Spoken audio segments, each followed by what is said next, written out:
to kind of round out the conference with. So it was inspiring to get to hear him before jumping into this. So I'm sure that I'm not the only one who feels that way. Jeff, thank you so much for setting the tone for us and just sharing such valuable information. One thing that stood out, there were a few things, but when he said the part about anything can be an obstacle, I was like, yeah, anything can be an obstacle. And unfortunately, with all clients, we run that risk of saying or doing the wrong thing or presenting the wrong way or just shutting somebody down, right? And I'm always mindful of that. And I feel like it's maybe amplified for first responder populations. I might be biased, but I think they have high standards, and I respect that about them.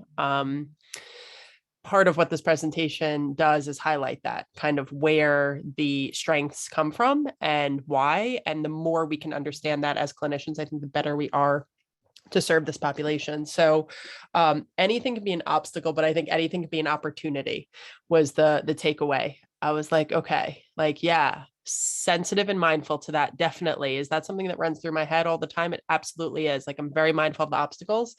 I'm also really mindful of the opportunities. And Jeff touched on that as well. Seeing people through the lens of resiliency is a great starting point in terms of getting them there, even if they're not there yet.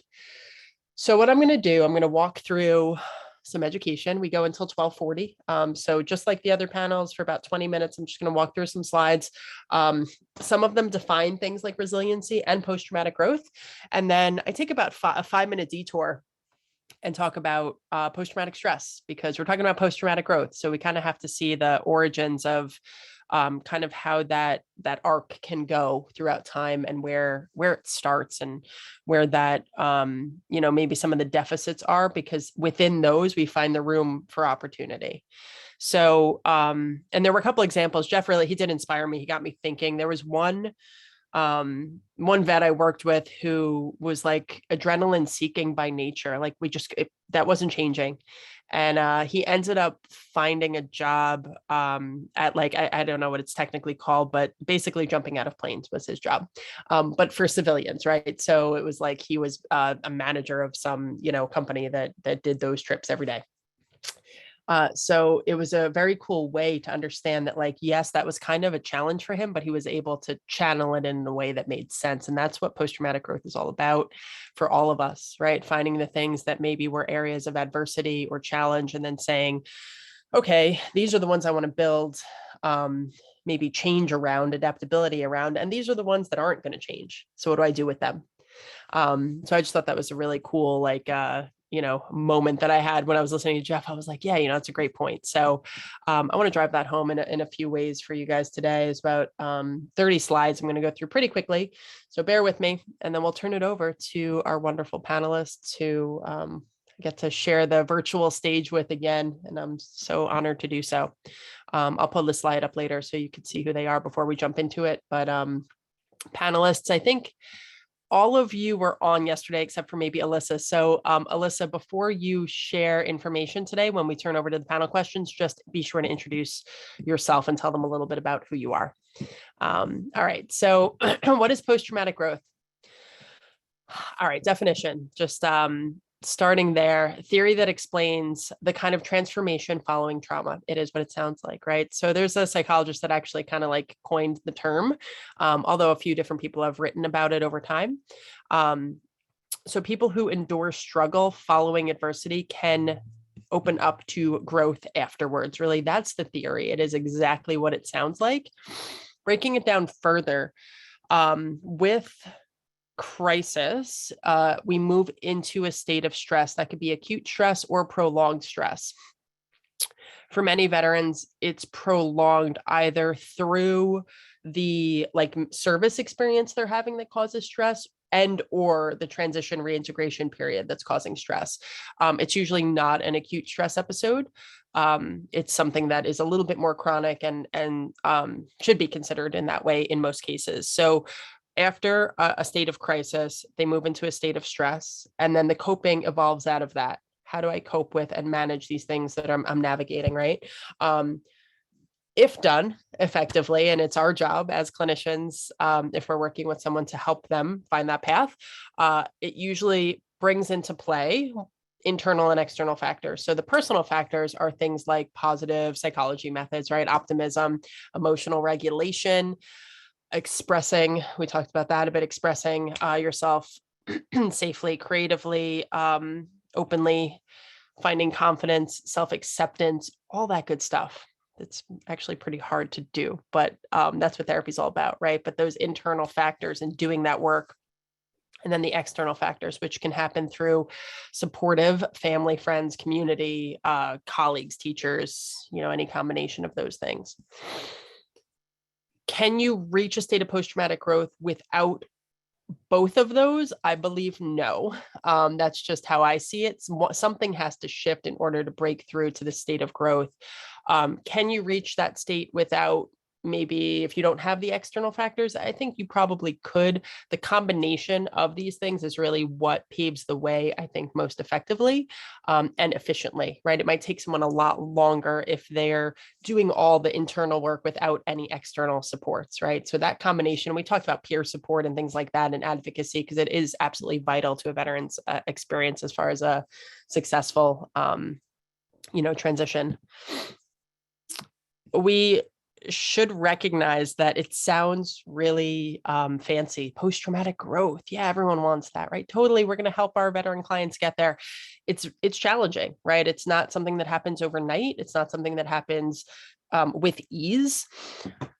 I talked to vets I work with clinically about how long it took them to reach whatever state they're in. And again, I do crisis work, so that's the lens that I kind of educate through. But whether the state is an addiction, mental health issue, chronic anxiety, post-traumatic stress, depression, whatever it is, it didn't happen overnight. Chances are it took a while. And then when they start to think about it, they'll be like, well, probably about 3 years. And I'm like, okay, 3 years. So this growth process, which I use this image because it feels sometimes like I'm trying so hard to grow and find the sunshine, but I'm like growing out of concrete, right? It doesn't happen overnight. And having those conversations about like patience and then the milestones to look for and the markers and managing that expectation of, okay, well, today was a good day and I was able to, utilize whatever, coping skill and it made me feel better. And reflecting back, maybe if the person presented like an insight over the past few weeks, that's a milestone, right? So like those moments will help to nourish this poor little plant that's growing out of concrete. So then it can break through ultimately, but it does take time. So again, the factors that pave the way the best for this idea of post-traumatic growth or resiliency are things like therapy. Education is huge. Learning about trauma. What has my, and I always say like stress or trauma because people respond to that and it does make sense. What have my stress or trauma experiences done to me emotionally, psychologically, biologically, all of that? And learning about it helps to kind of get more control and have more autonomy over what you need to feel better. Community support, external support from family, from work. What can happen is a greater appreciation for life, for the world around you, improvement in relationships, new possibilities, doors opening, personal strength, and spiritual shifts and changes. So here's the post-traumatic stress detour that we're going to take. So the weight of a trauma stress reaction can feel very much like this. And like I said, it happens over time. And all of a sudden there's this boulder and it's like, what do I do with this? Right. I want to just like throw it off a cliff, but it doesn't happen that easily. It's more of a chipping away. And underlying this are usually processes that have been happening kind of on a subconscious level. So we're conscious of the things like the traumatic memories or nightmares or feelings of anxiety. What we're not always conscious of is what happens to our internal like regulation ability with trauma and stress reactions. So smaller scale, think of a day where you're stressed out all day. So this is our state of equilibrium, right? And we're stressed out all day and it's going up and it's going down and it feels out of control to us, right? At the end of that day, how able are you to utilize a positive and healthy coping outlet? Probably it can be hard, right? So we're trying to educate people on things like meditation and jogging and music and therapy and music and art. And it's like, that's not always the first thing that's within reach. People that have prolonged periods of trauma and stress. And I'm also mindful of the fact that we all, as civilians, have trauma in our lives as well. So it's usually layered for veterans. If they experienced a trauma or a stress reaction in the service, they might have had trauma episodes before that in life, right? So there's these layers that go along with it. And over time, we are less able to regulate what we need the most, which is our own mood and emotional reactions and ability to downregulate and upregulate when we need it, right? So this is an actual model, the window of tolerance, and it kind of educates around that. And I will use this with clients that I'm working with. I'll bring this out in like a group, trauma education group, and people are like, oh, this makes so much sense, right? And it really does help because it also leads into, no, we're going to skip these. It leads into the maladaptive coping, which a lot of us fall victim to and succumb to, whether that's, substances or alcohol. It's what I see day in and out, but it can be the tendency to escape, to distract ourselves, to find comfort in things that might not be good for us, to avoid situations that are uncomfortable or stressful. Look for adrenaline or sedation. We're talking about self-medication, right? So pick your poison. It can look like, this is unfortunately in our culture, what we see a lot of, the pill popping, right? And it's like half our faults and half just the culture we live in, because you go to the doctor. I do a presentation on grief, loss, and bereavement. And there's all these stats about like how many people that are in an immediate grief process get prescribed like antidepressants and benzos. And it's like that person just had a loss 2 weeks ago. They might not actually need medication, right? So there's this, I'm going to skip around, guys, bear with me. We in this country take up 7% of the world's population, and we consume 70% of the world's pharmaceuticals. Take that in for a second. So we have that working against us. I'm not saying every single veteran you meet with is going to be misprescribed or overprescribed meds, but culturally, it's kind of the way that we think. Like, I have a problem, I want to take medication to fix it. All right, now we're going to back up again. And then you layer in things like chronic pain, trouble sleeping, injuries, anxiety, surgeries. What does this sound like? This sounds like a lot of common issues that veterans face because of the physical strain that they might have encountered in the service, or the emotional strain, right? That they walk away with a lot of times injuries or trouble sleeping or anxiety. And I don't want to stigmatize these issues, but they're common among veteran populations. And what's the easy answer for a lot of these? Medication. And if you take medication out of the picture, we still live in a culture that's very quick to self-medicate, whether it be through sugar, food, drinking coffee to wake up, taking melatonin to go to sleep, even the stuff that's not like really bad for you. We still have this chemical dependency.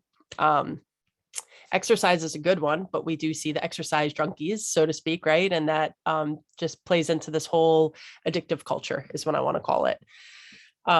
Sex, pornography, gambling, gaming, social media.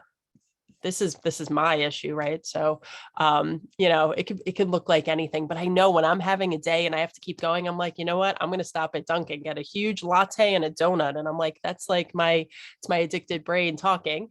But we give into these things, and it could be any form, right? Like scrolling your phone at night because you can't sleep, not being able to put your phone down. Shopping is a big one. So I work at an inpatient rehab, and the amount of times we have to meet with people about how many things they're ordering on Amazon for a 3-week stay in a rehab. I'm like, did you really need that sweater? But we see this in our culture, and I see this a lot with veterans I work with. And I think it's just an easy way to escape those symptoms from post-traumatic stress, that the post-traumatic growth is a little bit further out of reach and harder. And what's easier are these things we can kind of grab at. And it's a slippery slope, right? So one thing can lead to another, So you'll have somebody in front of you that not only has maybe a history of trauma or stress, but also has gone down this rabbit hole a little bit. So they're used to using kind of like the negative coping patterns that I just identified. So that's promise. I'm going to talk about all positive stuff now. But that's what I think of when I'm like, okay, I want to get this person to a state of resiliency. It's not as easy as being like, here are the resiliency factors and ways to build resilience into your life. Like you kind of have to do some digging. And I don't mean digging of trauma. I mean, like digging out of maybe some of the patterns that haven't been effective for that person, whether it be, codependent relationships and maybe drinking a little too much, right? Like it can look like a million different things, but if we're not screening appropriately for trauma, which I believe we're not always, and even when we are, it's not like a accurate capture that we're getting, it increases vulnerability to these things. So whether it's chemical misuse or just mental health that starts to spiral, or non-diagnostically, social isolation, lack of social support, increasing risk for relapse, any of those things, just quality of life stuff. Stress affects us in a way that hits all of our life areas. It's not, again, linear. I've said that a lot. It's not a linear process, any of these things. With veterans specifically, all of the stuff we talked about yesterday. So that's layered into, like, I'm navigating all of this and maybe not utilizing the things that are best for me. And all I want is the feeling of like acceptance and hope and resilience and strength. So it's kind of this, it's a tricky Rubik's Cube. And we're here for it, right? This is why we're here, to learn about it and help support that process. I have worked with hundreds of veterans who have gone through all of this, come out the other side with a sense of resiliency and growth. And it's one of the most rewarding things, is being part of that journey and seeing that happen. No matter what the age, something to consider is that when someone separates from the service, there's like a retirement syndrome that happens. And I say this because we get what that means in the civilian world. When somebody retires, they might go through different challenges, but it might be someone who's like 65, 70 years old, and you kind of get an idea of what that looks like. Guess what? For veterans, this could happen at age 25, this transition, this retirement syndrome. So we talked a lot about peer support. I think that's why, if you're trying to pave the way for that resiliency and that post-traumatic growth, only other veterans will get that part of it. We can understand it as clinicians, but the second that you put someone in a group with another veteran, or as part of like a peer support agency, those are kind of the undertones that there's going to be an unspoken understanding of. This idea of a new normal, sometimes it's helpful to talk about that. Like, it's okay that was your normal. What's your normal now? And this is where we start building in resiliency and strength-based thinking and empowerment. Because a lot of people will hold on to like, I want to be the me I was before.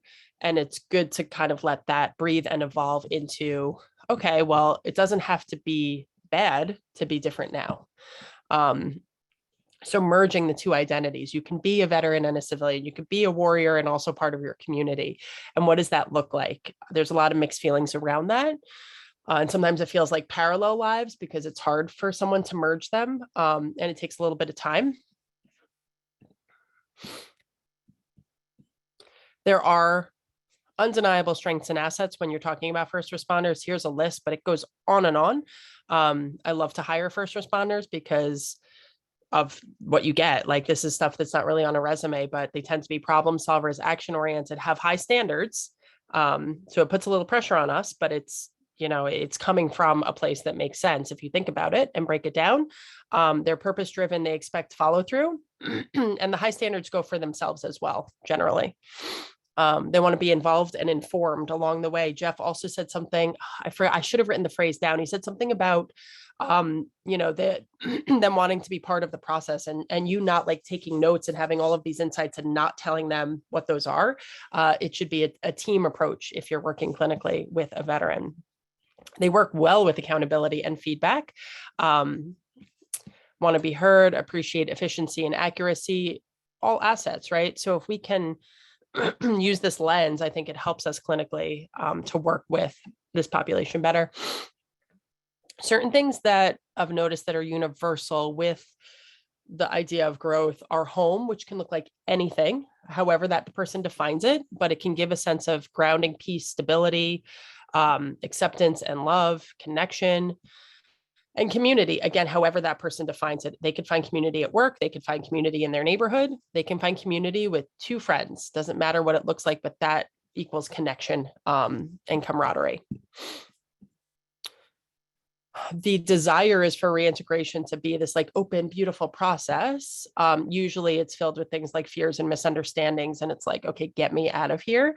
So again, we're working against something that might have already happened that was less than desirable. And it's our job to be like, okay, like let's take all of that and build into a place that feels more strength-based. Coordinating our efforts with others. I don't ever want to be like the sole provider working with somebody. You want to coordinate with nonprofits, with other agencies, with other people, and make it a combined effort, because not one person is going to meet every single need that a veteran has. Always be open to learning, advising others of the insights and experiences you might have. So it builds into that coordinated effort. We're all advocates working in this field, collaborating, talking about these issues. So we're not, denying that they're there, helps to raise awareness, and then action, because talk is talk, but it's really important to actually do the things that we're talking about. So again, just going back to this idea of community and sharing the responsibility of warrior development, right? So we're talking about warrior development. Soldier's Heart, there, I've referenced these things a few times. Good reading material. Ed Tick writes a lot about this stuff.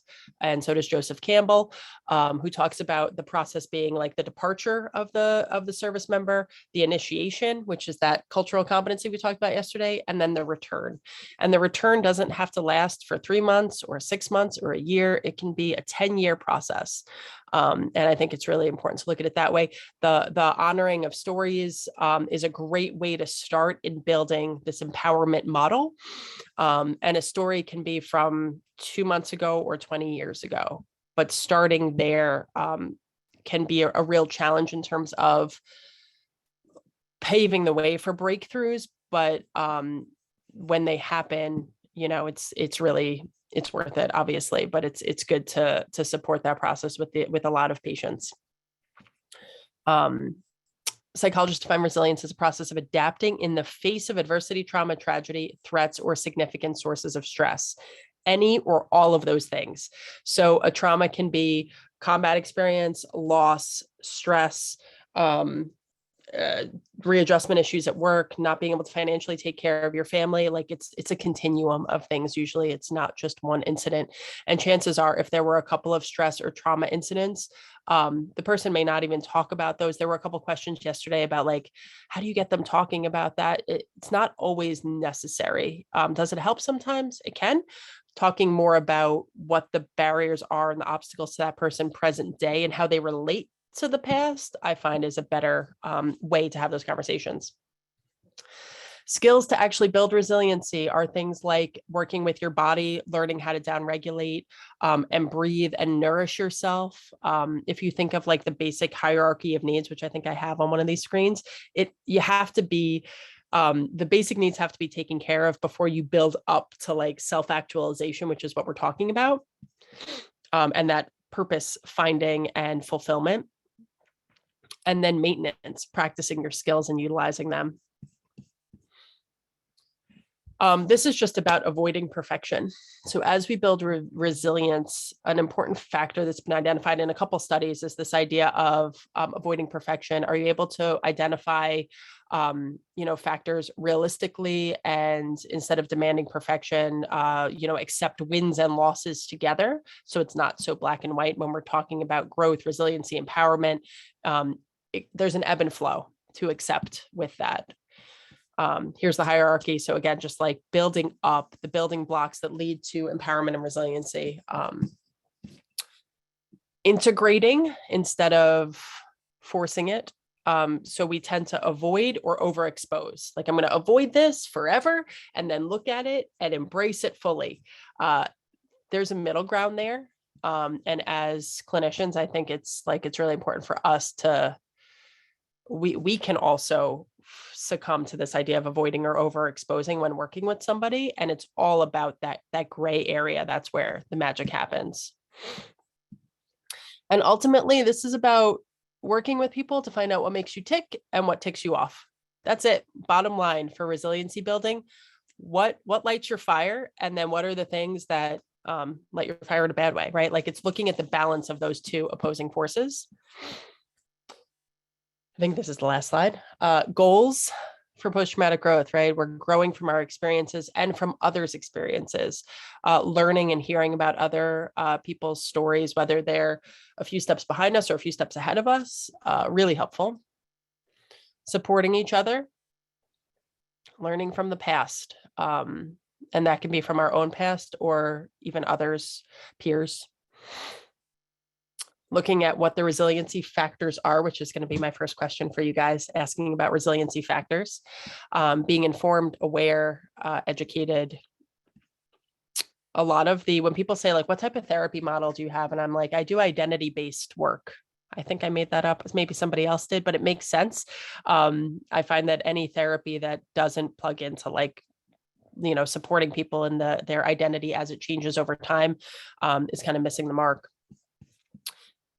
Think about how all of this applies specifically to veterans, which is what we're going to do now. So post-traumatic growth is a term and a concept that can apply really to any population, but it resonates really strongly with first responders and veterans. And that's why we're here today. So what I want to ask you first is, when thinking about this concept of post-traumatic growth, what would you say are resiliency factors, things that help to build resilience, whether it's short-term or over time?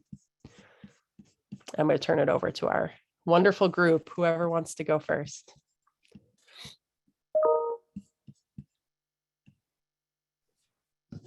I'll start it off, I guess. Hey, John. Awesome. So, thanks. I think part of our peer support and what we've all done is sort of trying to get the veteran reconnected to the humanity of who they are and trying to find themselves again. And we did that through, we had cooking classes, art classes, writing classes, you name it, we tried it. It's like Jeff said, I'm not going to work harder at this than you are. I'm going to open up a door for you. It's up to you to walk through it, but it was up to me to try and find out which door it was that's going to work for you. And so, artwork was for some. And like I said earlier, I was amazed at how many people came back from war and had already started doing artwork and writing and, poetry. We have a gentleman here that's a grumpy old man, is a Silver Star recipient. If you don't know what a Silver Star is, just think of a step underneath the Medal of Honor. You don't get those in Cracker Jacks. And, what did he do to just reconnect? And one of the things I found that was the best, it's a thing called the Equus effect, which is an equine program. And I'm not talking about a gala, which is the therapist all around you. Firemen, police officers, soldiers, we're all good. You give us a task, you give us a purpose. We got something to do, we'll do it. And one of the things about the Equus effect was that it sort of taught you about horses. And one of the things that you had mentioned earlier was hyperarousal. And how many people are just always looking around. I'm always sitting in the corner. I'm always watching. And so are horses. And it was this connection that was able to sort of like bring some of the veterans just back to dealing with themselves, back to just being where they should be, sort of grounding themselves. And then as the therapist, then you can take it from there. But it's how do you get them reconnected with who they are, and use whatever tools is out there. I can't paint for shit. Excuse me, didn't mean to. But I can write. I like writing. That's why I built a cabin in the woods so I could go up there and I can write. So it's whatever works for people. But I'll tell you, if you could look up, the Equus effect. I'll tell you this: when I ran the program, I pushed 100 veterans through, and a lot of first responders, police officers, firefighters, dispatchers. Not one said it was a waste of time. Not one. One thing I did learn is that we had a few individuals that were really suffering with addiction. And I thought that this was going to be like a way for them to open up, to get back in touch with themselves and to make that next step in, recovery. And all did was open themselves up to the point where they realized two of them left. They went down to the Bronx and cops of heroin. That's how much it got in touch with them. We're never going to make that mistake again. But again, it was one of those things that how do you reach back into that veterans' humanity? And my suggestion is whatever works for you, you know, like writing, cooking, whatever it may be, but don't lose out on equine therapy. That was something for us that really worked for us to get them to that next step to move forward. If I can piggyback on that, absolutely agree with you. I am not a horse person. I have had the opportunity to be part of Warrior Ranch Foundation here in Long Island out of Calverton. And the first couple times I went, I was on the edges. I was probably inside. I was nowhere near the horses because I was absolutely terrified, because I didn't want them to kick me in the head, and my head is the only thing I've got going for me. So eventually, as I got to be able to face my fears in a place where I was supported, I got to go in the ring, and they started to teach us not only about yourself, but being, like you were saying, like self-aware, like what is your heart rate? You know, what is your body? Are you stricture? Like, are you short? Like, are you crossed arms? Are you sweating? Like, how are you feeling? And that's going to affect the horse. And then once you recognize that you are a stimulus inside of the environment, so when people see you and you're reacting to them, like it's vice versa. So I started to become calmer, working on your breathing. There's so much like evidence-based science when it comes to the equine therapy that is so beautiful.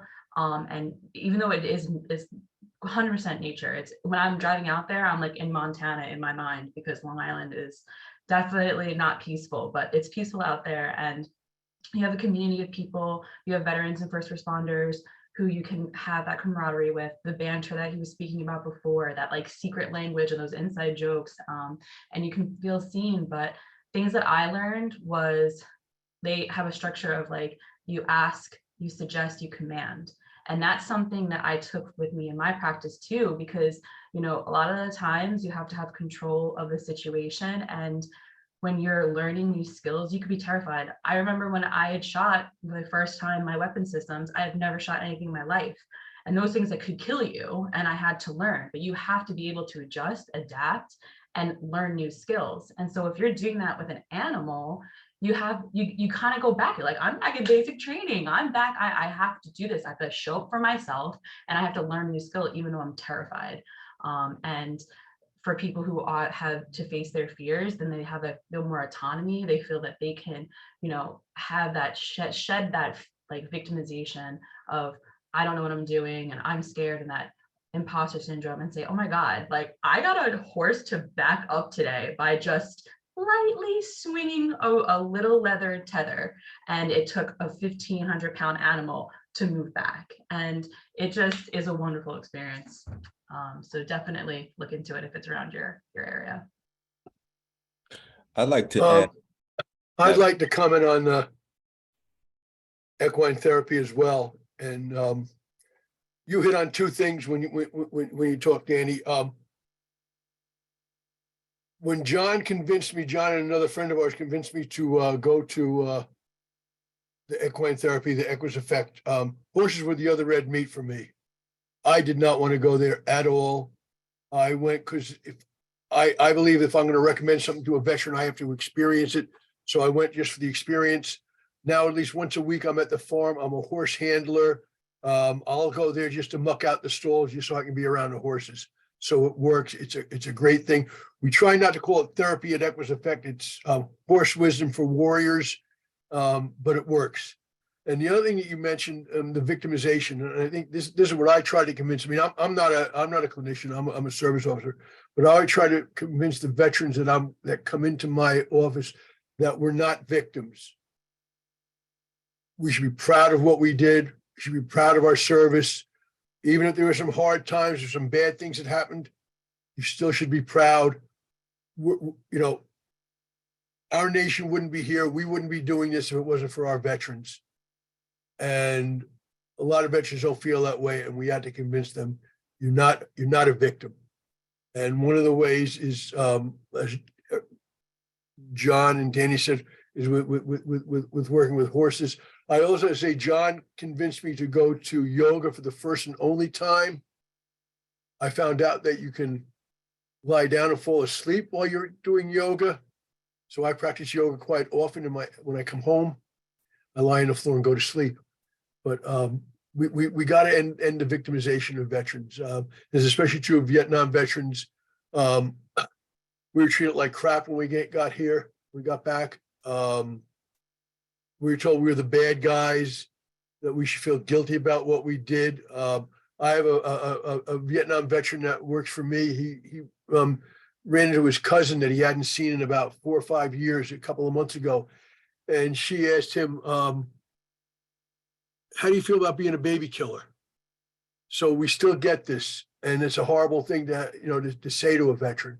But this is what we have to go through. And we've just got to eliminate the victimization. I just wanted to add something so people understand, like when we ran the Dwyer program and we did the Equus effect, or we did anything, it was at no cost to the veteran. So the veteran would never pay for this. This is not a profit-making organization.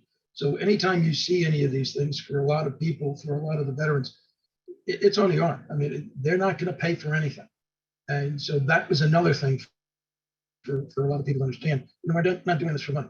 We're doing this to help the veteran. So, that relies on donations, that relies on state funding. Gavin will tell you how many times every year and Brent particularly, how many times we go up to Albany with our hat in hand to try and explain to people we need beg for money, support the veterans. What do you mean they're going to play with horses? Look, you don't understand. This is what works. It works, and it touches us. I wanted to add that I think one of the important keys to post-traumatic growth is being open-minded. And I think it kind of starts there. And like I said, I think it's just one of the keys, but you have to be able to be willing to try new and different things. And sometimes, you become willing through pain or your trauma is so great that you become so vulnerable that you're open. And I know that when my mother passed away, it was like traumatic to me. It brought me to my knees, right? And I had a friend who called me. My friend called me every day just to check in on me. And what I learned through that trauma, because my mother was everything to me.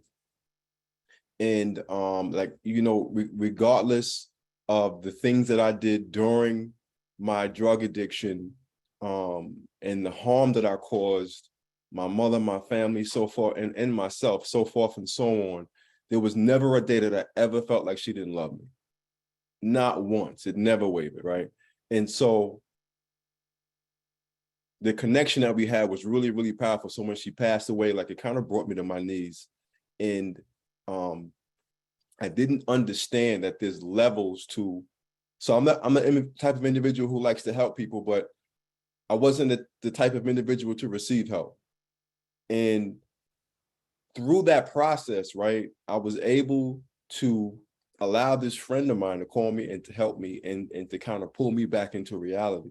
And so my personal post-traumatic growth out of that was that, like, you're not in this alone. Like, you have, like I have to let other people in order, it's okay to receive help. That was the lesson that I learned. And that was the stronger individual that I came out. I came out as a stronger individual because of that. So, but I was open to that. Actually, I was brought to my knees. I was very vulnerable, right? But it's the same effect. Thanks, Brent. So if I could just pop in real quick, and I know because I wasn't here yesterday, civic duty calls with grand jury summons, one has to be there doing the things. So I missed y'all and I'm super excited to be here. But so my name is Alyssa and I am part of this phenomenal team. And I love the work that we do. This is part of my mission as a veteran. I was an active duty social worker for 6 years. I've been a social worker for almost 20. So lots of experience before, after, and during, or before, during, and after. Sorry, I got that wrong in my head as and trauma, I guess. So this topic in particular has a lot of meaning for me because I have seen a lot of trauma throughout the course of my career. My internship in grad school was actually at a VA on a residential program with Vietnam veterans with PTSD. And there was just a huge amount of learning and growth that I had personally and professionally there that has just helped me move forward. One of the biggest pieces that I can suggest to anybody when working with somebody with trauma is to check your own definition of trauma and is to be aware of any bias you have or preconceived notions. Hollywood does not always get it right. They sometimes come close, but it is more than that. And no two people with any diagnosis are going to look, talk, or experience the same things. And so being able to have conversations about all of that is critical. And you cannot lead with the tell me about the scariest thing. If this is the first time you're meeting somebody, nope, nah, don't go there. I have veterans that I will work with for months building rapport, and they know I'm a veteran, and they're still, and I will do trauma work with them, and they are still not going to tell me the worst of the worst. Simply because they fear what, or maybe fear is a strong word. I don't know, it might be the right word. They fear what I'm going to think of them.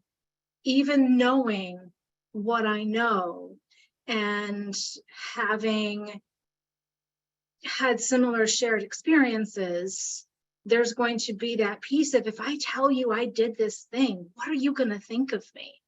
And I know that. I also know the skills that I'm giving them to process whatever trauma they're bringing me is going to work on the things they're not ready to tell anybody.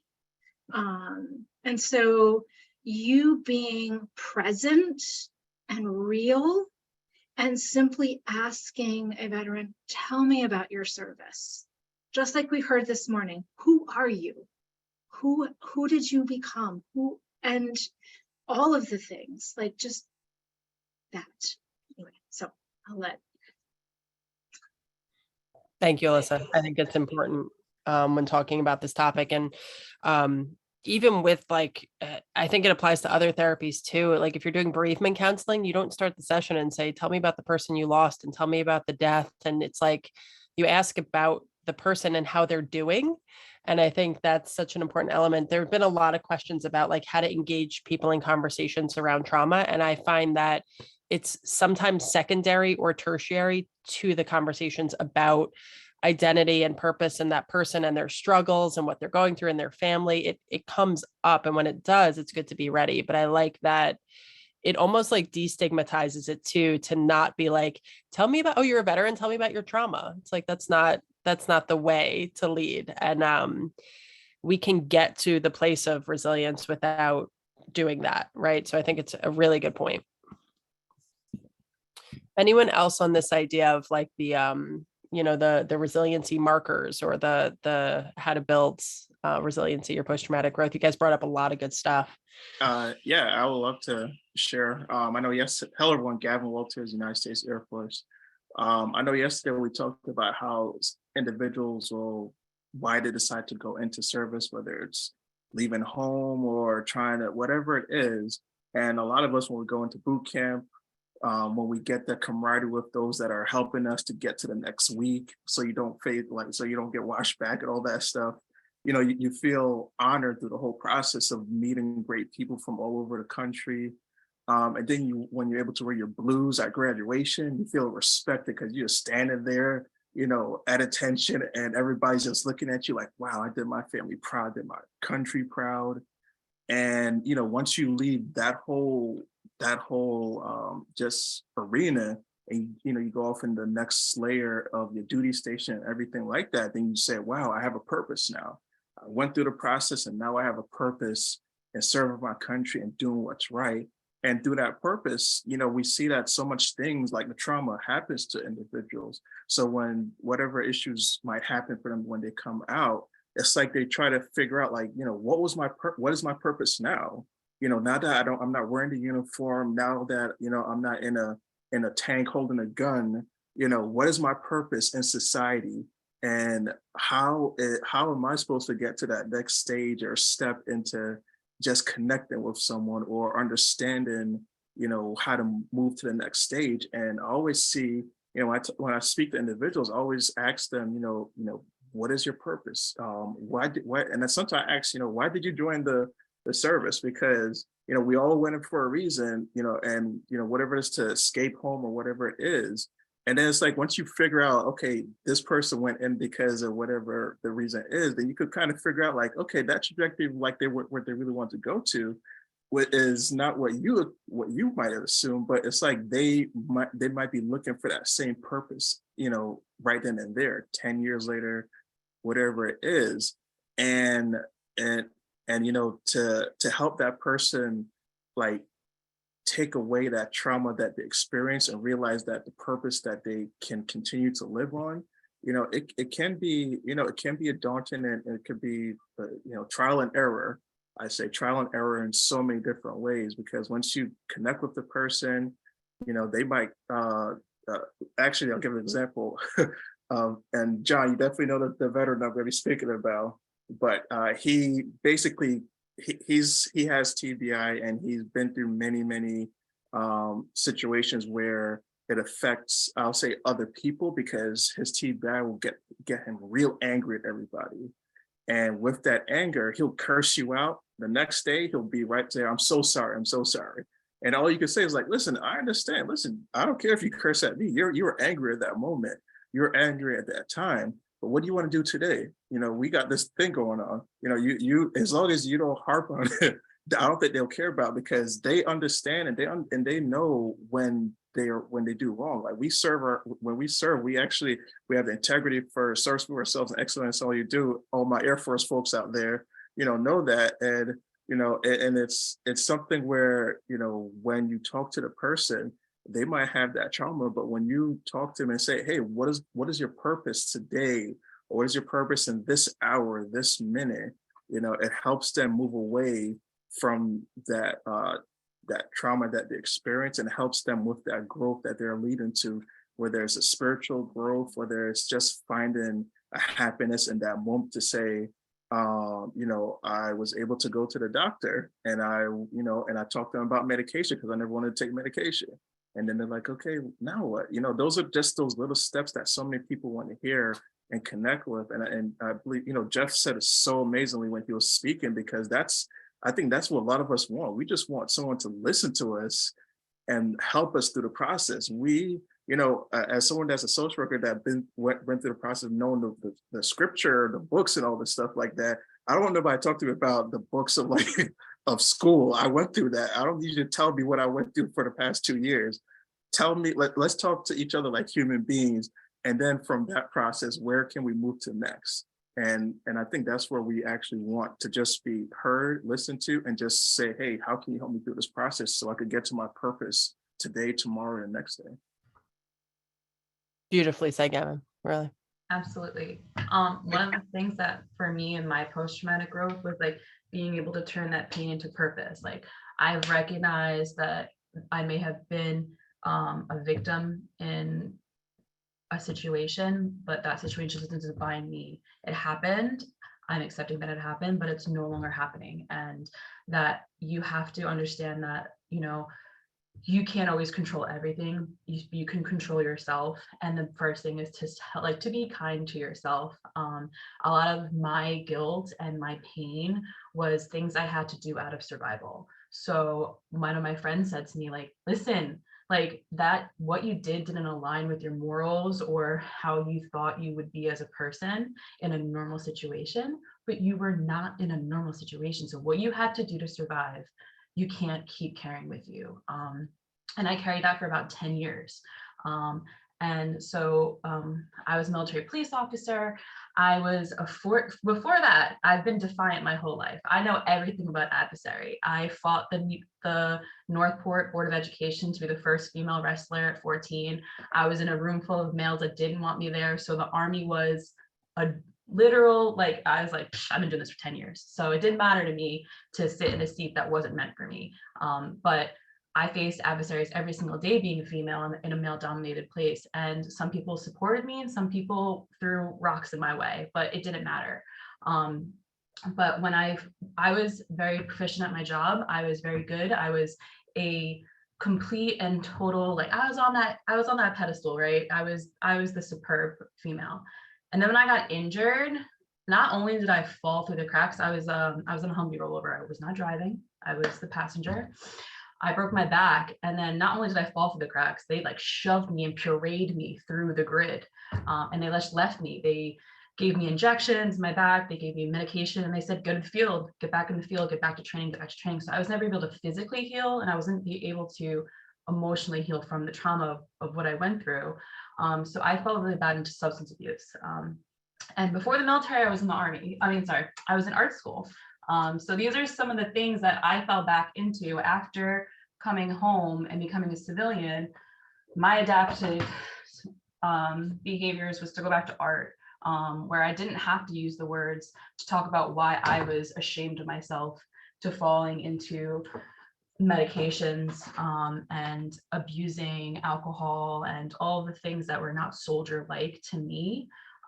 It was a vessel for me to put my pain into that I didn't have to carry anymore. I got to see people who would look at my art, and it's all like decrepit because it's been carried around, I don't even know how many galleries, and say like, that's me. You know, they didn't know I'd been in some of them, you know, some things you don't see my face, and they would say like, I understand this image. I understand the pain of that. I understand the message. And that's what like art is. It's something that is a community, and you don't have to have a language. You don't have to have a complete understanding. You can just be in the moment with that person when you're looking at this image to say, this story is so much more. And sometimes you make it up as you go. Sometimes you're like, no, I do these little specific things on purpose because each thing has meaning. So art therapy has been my post-traumatic growth vessel for me, and learning about my diagnosis too. When I was first diagnosed, I didn't know what PTSD was. You know, they told me this is incurable, this is something you'll have for the rest of your life. And I didn't want to accept that. I learned about it. I went to school for 6 years. That's how much I really wanted to learn about it, to become a clinician myself, because I wanted to teach others in a language that they understand. And that's where the peer support helps, when you're both a clinician and a peer, to like break it down Barney style, as we say, to let someone know like, this is things that are going on in your body, and you can change and you can grow and you can shed that skin like a freaking snake and be better. Like, this is, we can get you the best part of like yourself. You just got to be open to the mistakes and not be discouraged to fail, and trust in others and trying different things. Dani, I think like with the artwork, it's so amazing. And almost most of the veterans that I've run into, and certainly everybody who's listening to these panels, realize that a lot of the veterans, they want to keep on serving. They want to just keep on giving back. They want to keep on working because they understand, we understand a language that maybe other people don't know. I'll mention to you, one of the people that I know who's a Vietnam veteran did one of the most powerful pieces of artwork that I've ever seen, and it was small. It was about this big. It was on paper, and the paper was made from his old uniform. And he had learned to turn his old uniform into paper. And then above it was a picture of the Vietnam Wall in Washington, D.C. And underneath it, made from a typewriter, were the words, "Sometimes I think life would be easier if my name was on that wall." And there's just a lot to that connection to understand what it means to be a veteran and to have gone through the trauma and then try and connect to humanity. It's an amazing thing. My hardest thing is to try and understand people. You know, I don't want to, you know, my bias. I do not want to impose my type of understanding on somebody else. You know, the idea is to meet them where they are. You're in the woods, You gonna be in the woods? I'm okay. I got a sleeping bag, dude. You okay? All right. Where are we in our path? And what can I do to help you walk along it? Whatever your path is, I'll walk with you. I want to agree with That way. the art therapy and the writing.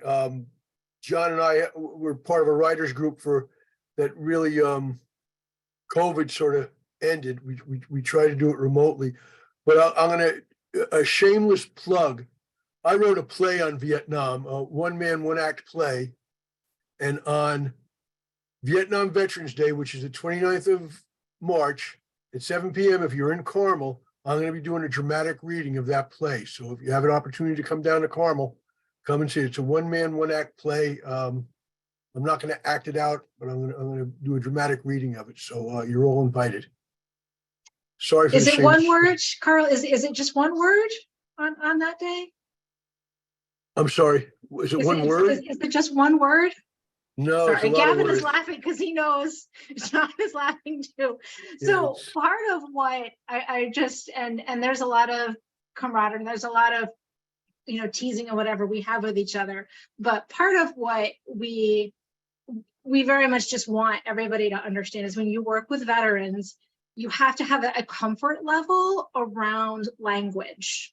You have to have a comfort level around, and I think Gavin said it, they came in and they were swearing up a storm this time, and then next time came in and they were very humble or just like apologetic, like use language, and that's fine. And so I have a lot of Vietnam veterans that are, I call them my crusty Eeyores. And because that just fits for me. Eeyore is my absolute favorite character in the 100-Acre Wood. And fun fact, all of the characters in Winnie the Pooh are actually based on criteria for PTSD from A.A. Milne post-British war experience.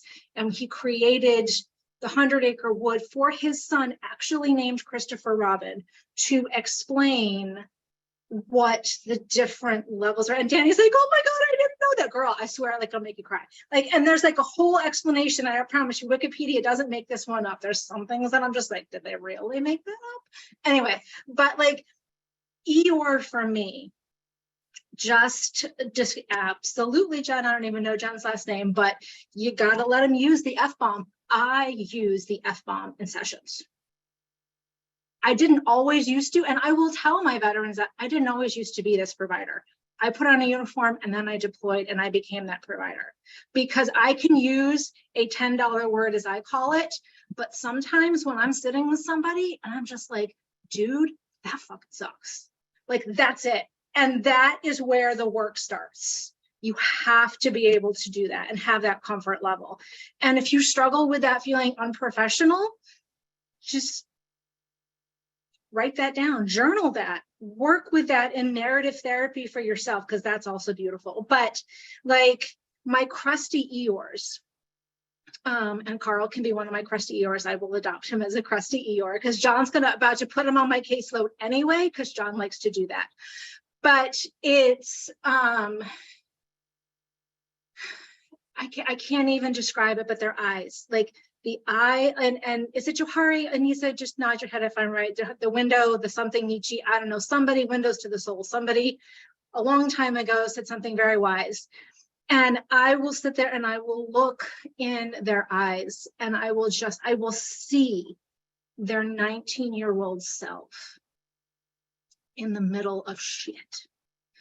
And I will see the pain that they are living with, because you don't shut that down. You don't. And I will have veterans say, well, can you just make the trauma go away? I'm like, okay, dude, I don't math and I don't science and I don't do neurosurgery. So the only way for me to actually remove that is to go into your brain with a tool that you don't want me going near your brain with. So no, I can't and I won't. Because what will also happen is that the fun memories, the positive memories, the things that made you laugh and stay connected to things from your service will also get lost. And I'm not taking that from you. I will have veterans say to me, right before that firefight, we were laughing about a joke. And that's the last memory I have of him. If I were to take that memory of that firefight away, I would take away that laughter. I'm not doing that. I'm just not. But I will sit with you while you talk about your friend. I will sit with you and share that and help you heal. And it's being able to do that dance fluidly and then talk about getting coffee or talk about something completely clinically irrelevant, but still therapeutically relevant, if that makes sense. Because you are hearing somebody share something so deeply profound, and it hurts a lot. And then they need to put a little bit of a Band-Aid on that. Okay, I was great with that. I really am. You come in, you do all that work with me. And that's the magic. And it is just the most honoring thing. And that's probably not the right grammar because I don't grammar well either. That's real too. But like, it's just that. It's being witness to that and feeling that sense of gratitude that you are a trusted person to share sacred space. And the post-traumatic growth that happens across the lifespan, and I know we're probably not even gonna be able to cover it because we could all legit probably talk about this topic all day long and still not cover it all because that's real. But it's just, yeah, that's what I got. Alyssa, can you stop making me cry, please? No. Alyssa, you sound like No, great I'm not. Then therapist. what that means, John, is that I'm doing my job. Yes. Alyssa, I can sum it up. My unit in Vietnam, and this is how I sum up most of what you said. We had on our helmets, we had the initials FIDO. And I also have that on my license plate. And that means fuck it, drive on. Yeah. And that's how we get things done. And part of what is critical to understand when working with any veteran, regardless of what their military experience was, is that there are things that they did that they cannot and are not ready to talk about for so many reasons. But that just being willing to share space, and it can be something as seemingly, again, clinically irrelevant, to talk about coffee, to talk about a good meal, to talk about the weather.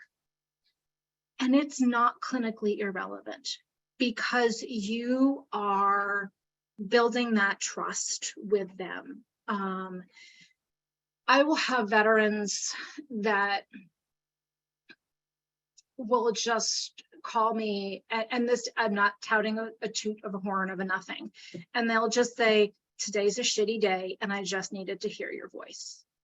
And that is it. And that doesn't mean that I am like rocket science fabulous, other than I shared sacred space with them. And they had a day and they said, I needed just to hear your voice on your voicemail. You don't even have to call me back. I just needed that. And so if you can be that person for one person, then you're doing everything you need to do.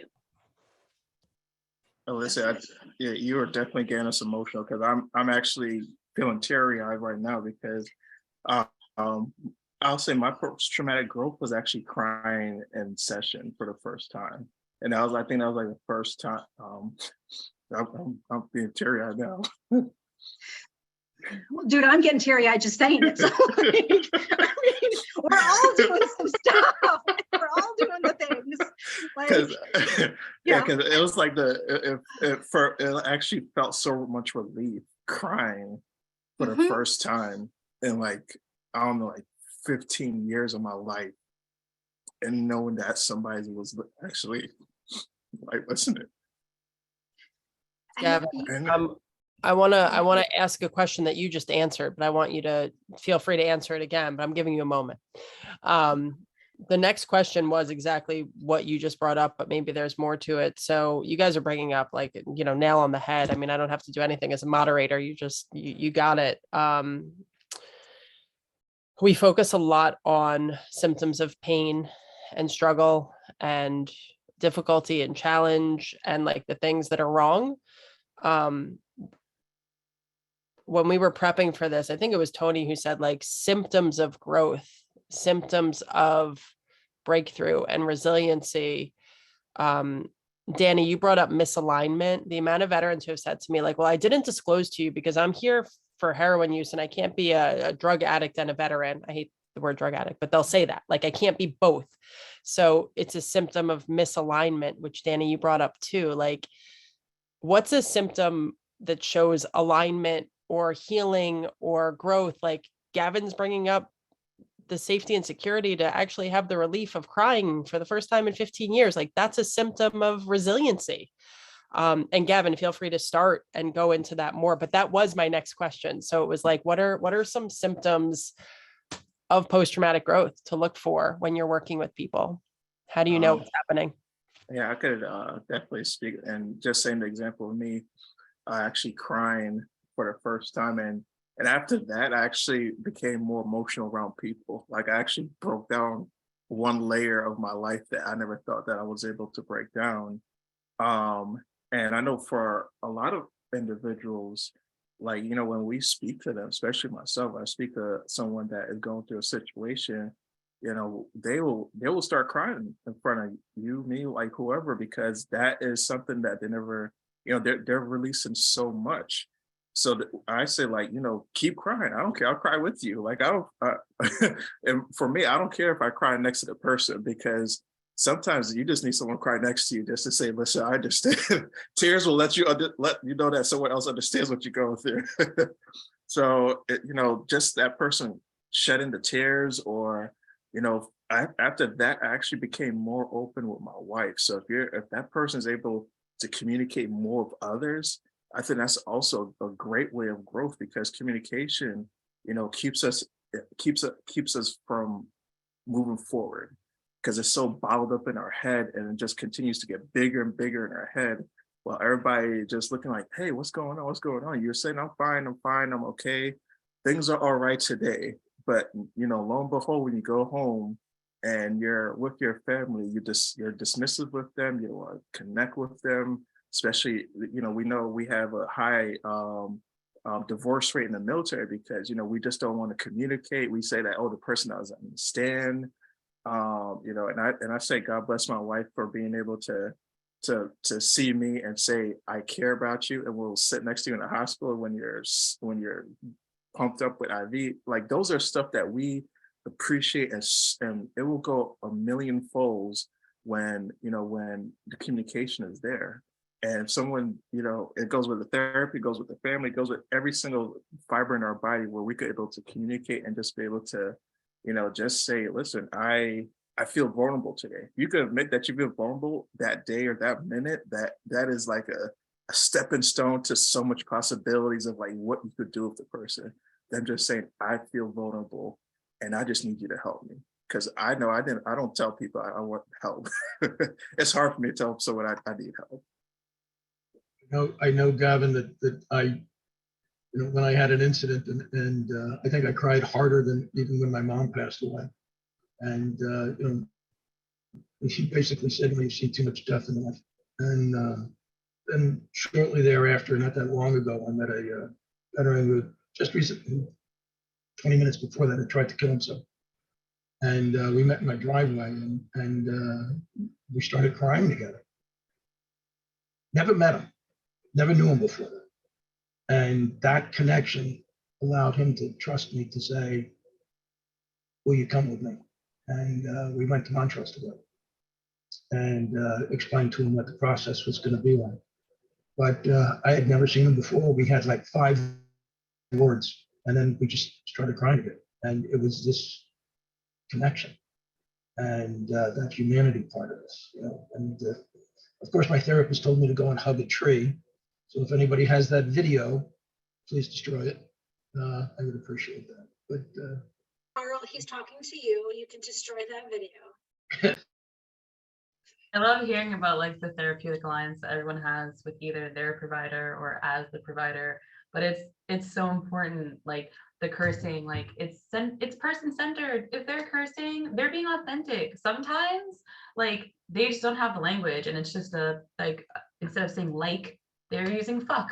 It is what it is. It's our culture. You gotta get with it. They'll feel more comfortable with you. But a lot of the things that I felt with the post-traumatic growth is pattern changes. Like I have a quote on Instagram, so it's not, you know, it's not really very clinical, but it says, as you heal, your attractions change too. Toxicity stops looking like excitement, and peace stops looking like boredom. And for me and the yogis out there who can be mindful, one of the reasons I couldn't do yoga was because I hated myself and I didn't want my brain to just be like, all right, we're quiet. No, it's never quiet up there. So now that I've accepted all of my trauma and accepted the things that I've been through, I can accept myself and be more present in the moment. And you start to see your behaviors, you know, change in a positive light. Like you've done so many bad behaviors and maladaptive behavior after bad behavior. Like you said, that slope. But if the ebbs and flows comes right back up. And one of my friends had said to me, one of my Marines, when we were out recently, she said, I'm so proud of you she's like, I was like, why? And she'd seen the change in me being around people where I had really bad social anxiety. I'm a victim of, a survivor of MST, so military sexual trauma. And for the first time in 10 years, I had held a man's hand without like, just being led to go somewhere, like being able to be led or touching another man without having to feel like pull my hand back or be anxious and feel that I'm, you know, trapped was so huge and growth for me that I didn't even see, but someone else saw and recognized that like, you're growing, you're working on yourself, you're doing the work, like no half steps. You got to do it. You got to be full into it. And you will start to, if you don't start to see the change, hopefully your cheerleaders around you, your chosen family, your veterans will start to see the change and recognize that, you know, things will get better and you'll get better. And just send little memes to each other every day of inspirational quotes like I do with Gavin and eat lots of grapes, and we'll get through this together.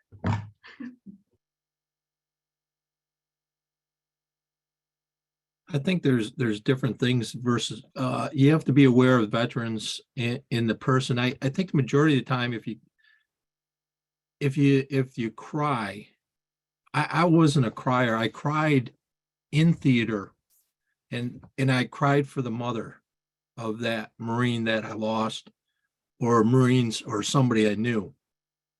And that crying was fine, but I found out there was other changes, and that other changes.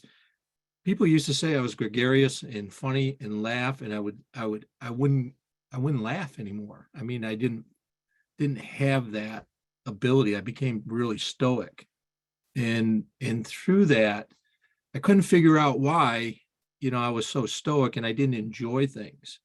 And I realized I was building this tower around me, and you know that. You don't know you're building the tower because you're still looking out windows of that tower, but you can't see into yourself a lot of times. And you have to get somebody that you can trust that will tell you, hey, your tower is pretty big, you know, and you have to understand. And you would talk about some of those things and learn how to be humorous again. I don't mean the dark humor that you learn that you are there in theater that veterans would understand. I'm talking about understanding what good humor is to bring you out of that toxicity. And that, you know, and it was just funny because, you know, you see things like that. There's more than just crying, and not that it wasn't. I think each individual is an individual, and crying for a lot really helped. But a lot of times for me with it, you know, I suppressed a lot. I don't mind saying it. There's things I saw with a 24 years in a career that I just don't, you know, I've forgotten some of it. It brings back memories. But the issue is that you know, it was like, well, maybe if I cry, it would be, but I was actually crying before. So I don't know, that whole evolution of crying for me was that the point I'm making is mine was a little different. I could cry at night, and I could cry for the vet that I was kneeling over, or the combatant, one of my peers I was kneeling over. But I felt so bad about the mother. You know, she's lost a child, and you know, that was the biggest impact on me, was that. It wasn't more or less what was happening, you know, with somebody shooting at you or something blowing up, but it was something where, you know, that family member wasn't going to see that. I'll tell you, Mike, Go ahead. along those lines, I told one of my medics, I was a medical officer in a trauma center. I told one of my medics, don't cry, stop crying, step over there if you can't deal with it.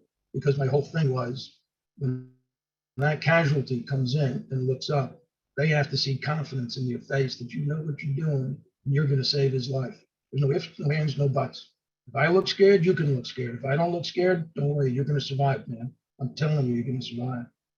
And I apologized later because I understood that that was part of the process. She had never really seen in her life a trauma like that. Missing arms, burns, and it was extremely emotional. And I didn't mean to be the mean officer, but I was like, look, you have to understand something. This is beyond us. We can cry later on tonight. Trust me. There was no alcohol, so there was no drinking. So you and I can cry later on. But right now, that casualty has to look up, see you, and know he's going to survive, or she's going to survive. And there can be no question about that. So put all of your emotion, put all of that stuff off to the side. And how many of us had to go through that? And now you come out of war, and you're expected to change all of a sudden. So like for me and for Gavin, I mean, when I cried, that was a big thing for me. That is not what I do. Now I cry at beer commercials, but back then I had to tell tell the young medic, almost, excuse my French, suck it up. They cannot look at you and see fear, because they won't survive. And your job is to survive and to make them survive. And it's just that kind of, it really was hard to adjust to. Some of the same piece can be said when you're learning the practice of trauma processing. And I've been trained in cognitive processing therapy as well as prolonged exposure, both for PTSD. I love both of them. But my supervisor, when I was trained in prolonged exposure, I remember we were part of a smaller consultation group. That's how the VA does that. And I remember one of the women in my group being really uncomfortable working with a veteran who had experienced MST and some of the ways that were going to be helpful for this veteran to heal and process. And I could hear over the phone her hesitancy. And I remember I said to her, like, your hesitancy shows up in your session, and your veteran feels your hesitancy to go there and do those things and have those conversations. And so as a clinician, if you have a hesitancy or a misunderstanding or a misperception for your own self about something, I strongly encourage you to check that in some really good supervision. And if it's narrating that, if it's putting that in a journal, if it's going for a walk and listening, however you're doing that, but to do that internal work for yourself, because veterans, like 5-year-olds, smell fear. Okay, like and uncertainty and all of that. And I will tell, and so the same veterans that will be processing some pretty significant atrocities that they witnessed, things that they were not prepared for in the field. And they will say, but I don't want to leave you with that. And I will say to them, I have a way to take care of that for me. And I appreciate your candidacy for wanting to protect me, but I'm good. I'm here to help you be good too. And then we can kind of do that work. And then we do that work. Part of what is important to understand when you're talking about trauma is that the military will prepare you for a section of experiences you're going to have when you are deployed. But they are not going to be able to prepare you for some of the conditions you are going to encounter with the local population you are with. There are things that there's just not going to, you just can't. And those are going to be the things, the experiences that above and beyond my veterans have come back and they've said, this is the one that really bothers me. Not hearing explosions, though, that's bad. But this is, and they will talk about this, and it will be because it connects to areas of their life, home station or or home side. I have a veteran that I worked with who had young children, and I have a very close cousin of mine who had young children. It was a tanker, and my cousin had to do things in a time of war and had to put I don't want to say blinders, but had to follow a command and had to change a viewpoint of what he had to do.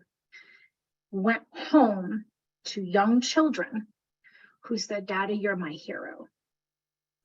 And he had to then check that with, well, holy shit, I don't feel like a hero because what I did is not how I define a hero. And so we need to really be aware of that duality in there. And I think duality is the right term to use. That's what's coming through my brain at the moment. But it's being aware of both of those pieces. And I will have veterans say, but I saw things happen to kids. And I have kids. And I'm a parent. And I couldn't, how could that happen? And them wrestling with that is not often what we as clinicians are going to think is their identified trauma, but it is. And we have to be able to get in that trench with them and hear what they are saying. And it's going to fucking suck for you as a clinician if you're not ready for it. That's it. That's it. So you better have some good self-care, or the ability to check that with somebody and be like, and I will go across the hall. Yes, get real familiar. There it is. That's it. I will walk across the hall to a colleague and I'll be like, oh my God, that was an awful session. And I don't even have to go into the deets of what happened. Just walking across the hall and being able to say that to somebody and have them be like, dude, you okay? Yeah, I need to go get some coffee. Okay, let's go. And that's it. That's it. I don't need to do more than that, but I have that. And so being able to, and I've gone all over the place. Anybody who's been in a training with me knows I get tangential all over the place. It's just what I do. And I will close my mouth in a second. I'll let others do that. But, and Gavin's laughing, so he's not crying, so that's okay. But it's the stuff, it's being able to get real and express that and know that they're going to bring stuff to you and you have to be able to hear it and then check it for yourself when it's too much. But they will hear hesitancy and fear in your voice, in your eyes, in your body language, exactly the same way John's medic was like, oh my God, this is more than I ever thought I was ever going to see because I'm not ready for this. And you have to compartmentalize in those moments, but then you also have a professional responsibility to check that and move forward, or else you will become a frozen little puddle in the corner. And not good to anybody, including yourself. That's just real. Okay, I'm done for the moment. To tell you how much I grew, I have a poster in my house, which I never thought I would ever have in my life. And it says, war is not healthy to children and other living things. And I never thought I would have something like that in my house. But I'll tell you, when I was overseas, almost every single casualty I dealt with was my child, because I'm a little bit older than most people here, except for Karl, the other fight. And almost every casualty I looked at was the same age as my child or younger. And again, war in a third world country, when you take care of infants that have been in the middle of a war, it changes you. And when you're looking at a 19-year-old and they're younger than your child, they are your child. There's that book, what is it? Rule number 2. What's rule number 2? And if you don't know what rule number 1 is people are going to die in war. Rule number 2, you can't change rule number 1. So, sorry about all the happiness. That's why they invite us to parties and stuff like that. One also thing about the working with horses, a story that I loved hearing was a survivor of MST saying that her burden, her story is too heavy for a human to hold. Mm-hmm. So we're all holding space for people and their trauma, and especially veterans who have the heaviest loads of any other occupation besides, the first responders. And she said, I can't tell my story to someone without feeling the guilt that they have to go home with it. So the facilitator of it was Palamine, horse equine therapy with PTSD and veterans here in Long Island, had said, well, tell the horse it's 2,500 pounds. Like, they can handle the load. Like, it doesn't matter. Like, just got to tell someone, you got to get it out. And then once you start telling your story and once you say it out loud, even though your voice may shake, the more you tell your story, the easier it gets, the more you accept it, and the better your health will be. So it may not be a person either. It may be an animal, your dog, the co-regulation of the cuddles and Paws of War is an amazing example too here. I got my service dog from Paws of War, but it doesn't always have to be a human, just as long as you're talking. Amelia, can I add a positive thing? Yeah. Just when people think of soldiers, and they think of being in war, they have this image. Put that aside. And I will tell you this story about a sergeant. And when I say it, I'm going to probably cry. So I just want you to understand it. So in the middle of Iraq, if you came towards a checkpoint, you had to go through a zigzag. And checkpoints were all over the place to stop you from blowing yourself up and killing a bunch of people. And in one of the instances, the car pulls up and there's a woman inside. She's holding an infant and she's crying. And again, this is an Iraqi. And the sergeant comes over and to his terp says, why is she crying? And, she explains that she had brought the child to the hospital and they said, your child's going to die. Take him home. And the sergeant said, I don't fucking think so. And he called in a medevac. So here is an act of compassion in the middle of a war zone, almost in the middle of a firefight, thinking he can get blown up any second. And his thought as a young 18-year-old Marine is to try and save another life. So take all of your perceptions as to what it means to be a trigger puller and being out in the middle of a war, and understand that there's a lot more going on in that child's head, that 19-year-old Marine, than you may accept, than you may think. And I just thought that was one of the most courageous things I've ever seen. Thank you, John. So unfortunately we have to close, guys. And hopefully we'll do more of these, but I think what everyone brought up, the stories that you brought up, the experiences, personal, professional, working with veterans, what you've been through yourself, things that you've seen, I think really painted a picture in terms of what we're talking about today. And even in my presentation, I couldn't do slides on post-traumatic growth without including some of the, post-traumatic stress education, because it's all the same stuff. Like, we're dealing with crisis and opportunity. We're dealing with pain and growth together. And I think that's the big point that everyone is making, is like, these things can coexist and evolve together over time. Like, Dani had that quote was so cool, but that like adrenaline and serenity, it's like, I feel like a lot of veterans have the duality you're all discussing. And it looks different for everybody, but it's that supporting duality is like what post-traumatic growth is all about. And empowering people that it's okay to be strong and struggling at the same time, and getting them to that place that's just more comfortable and the other side of what feels like something unmanageable.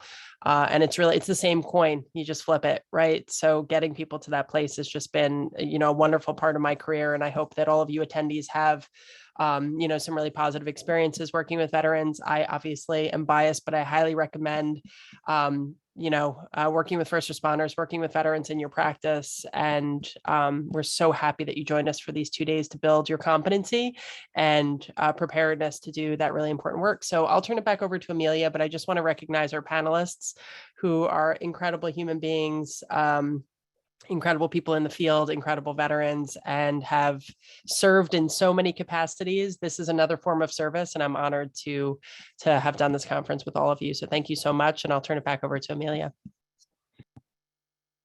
Awesome. Thank you so much. Oop, I have too much of my screen shared. Give me one moment. All right. So thank you. I reiterate the thanks to all of our panelists, to our advisory team members, to everyone who came today. We appreciate your time. What I have to say might not be as, engaging and interesting, but please just stay with me for about 10 minutes. These are some very important things that I need to share about, CE certificates, but also about supporting all of the veterans who have you heard from the last 2 days. We need something from you. Okay, so first I'm going to talk about some resources that we have, talk about CEs, and then we need your call to action. So first thing I want to talk about is our veterans listserv, our One Team listserv. This is a free network available to everyone on this call, whether you're an NASW member or not, whether you're a clinician, whether you're a student, whether you are a veteran. This is free 24/7 network for clinicians to access, with members of the NASW Veterans Mental Health Training Initiative Advisory Committee on there. Resources are shared, referrals, specific situations. There's topics that are brought up every week. In the email that you send, there's going to be a prompt to add yourself to that. I'm going to show you the email too, so you know exactly what to click. But that's one thing I want to bring to your attention so you can continue to engage with people on these topics. Just the next thing is we'll be doing more panels like this. So please be in contact with us. Because you're here today, you will receive notifications of upcoming panels. When you join that listserv, you will be notified of the One Team Book Club. The advisory team and Alyssa, thank you so much, leads a book club so people can get together and have continual conversations about veteran culture, and with other people who are interested in this topic, and investing in this population. We have a veterans resource page. All the resources that we've kind of talked about, they're going to be in the email that I send to you, but there's also a main link to go to the page on our website, and I'll show that to you as well. These are just some of those highlights.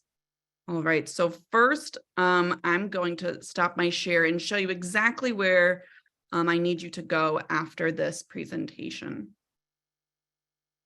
So this is the email that you're going to receive right after this program ends. Of course, I know the first thing folks are interested in is that CE certificate.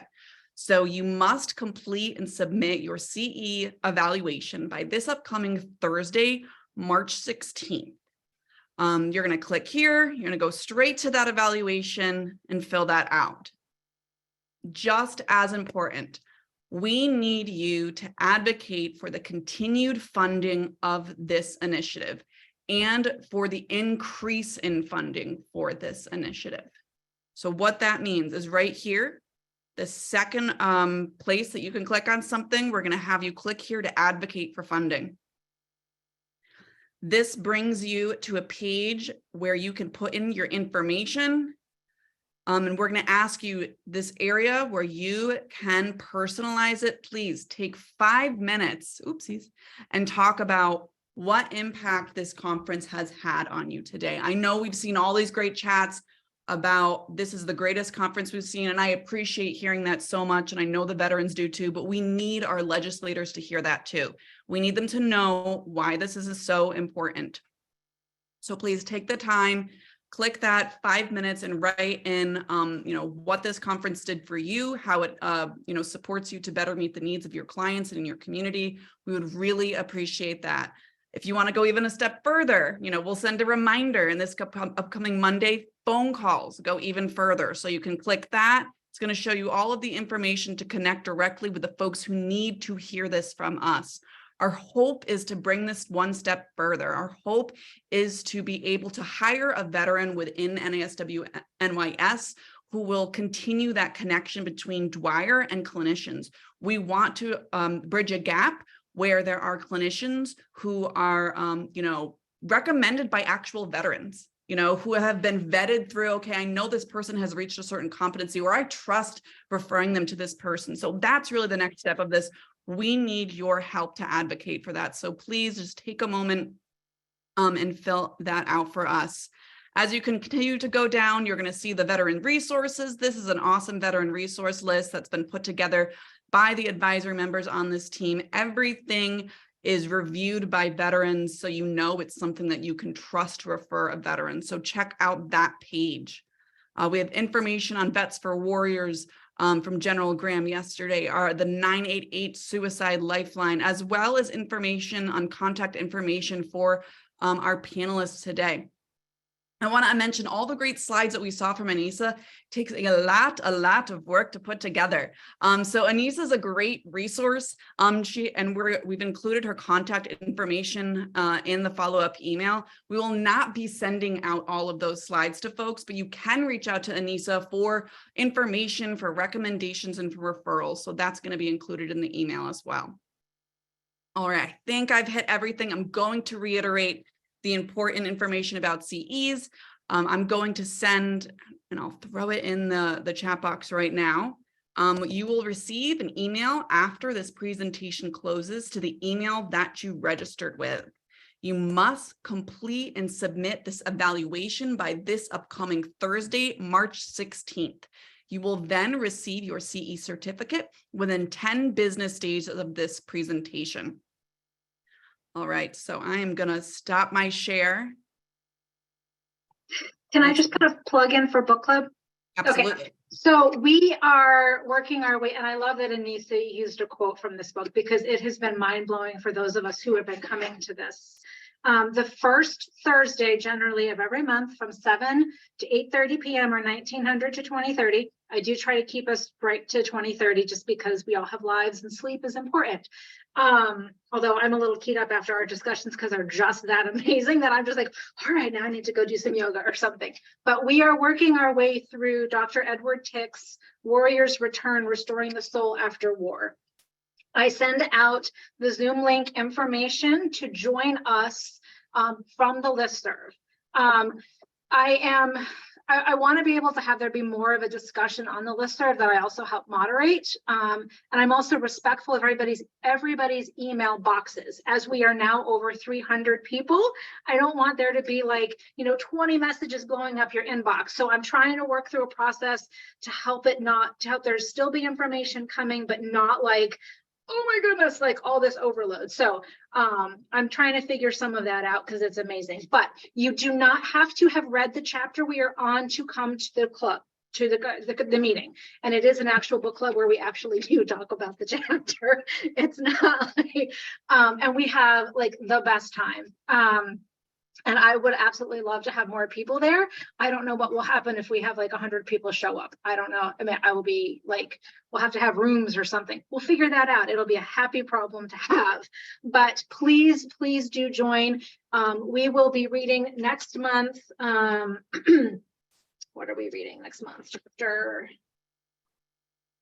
I go back and forth. Chapter 5, The Journey Through Hell. Because doesn't that sound like a fun chapter? And it does. But please read through the first couple of chapters as well. I go back and forth. I take notes. I highlight things. I have scribbles all over the place. And it's a phenomenal night. So please join us. And if you're not able to join us on that night, please just, grab the book. Again, I'm trying to figure out a process to not blow up everybody's email. I'm super excited to have all these folks on the listserv, but I want to be respectful of that as well. So yes, so Dr. Edward Tick, Warriors Return, Restoring the Soul After War. And it's just been a phenomenal book. So, but I put that in if you're on the listserv, I do put that information in the invite that comes out via Zoom link. And yes, so thank you very much. Awesome. So we're closing, but I don't think I'm an appropriate closer. And I guess we didn't go over this because I have no place in closing this. I don't know. I'll say Brent still on? Where's Brent? Oh, yeah, I was gonna do that. I'll volunteer him because Brent, can you close us out for today? With song, Brent. Can you sing? Can you Better sing than a flat. song? He knows what we're asking for. Let's Yes. go. Let's go. All right, y'all, be ready. Turn up your volume. I just want to say Brent is an amazing human being, and he exudes, so many good things that I think we covered so much ground in the past 2 days. So those of you who are still on, let's welcome Brent in closing us out with his amazing energy and presence and voice. All right. Oh, say, can you see by the dawn's early light what so proudly we hailed at the twilight's last gleaming, whose broad stripes and bright stars through the perilous fight o'er the ramparts we walked were so gallantly streaming, and the rockets' red glare, the bombs bursting in air gave proof through the night that our flag was still there. Oh, say does that star-spangled banner yet wave o'er the land of the free and the home of the brave. Thank you. Thank you, Brent. Thank you, Brent. Thank you, everyone, for joining us. Your evaluation email will send after this closes. All of these things are coming through. So I'm going to hope all of our attendees are seeing that for a moment. Of course, as I said, I'm going to download that and make sure that they have it, but I want to give everyone the rest of their day. So thank you thank you, Aynisa, for your time. Thank you to Jeff McQueen for being our keynote this morning. Thank you to every one of our advisory team members. They did all this work. This is all them. So please, as I said, do your work, write into your legislators, call your legislators, support the people who have put this together, and allow them to continue to heal themselves and heal their communities. We need you to take the time to do that this weekend. So thank you again.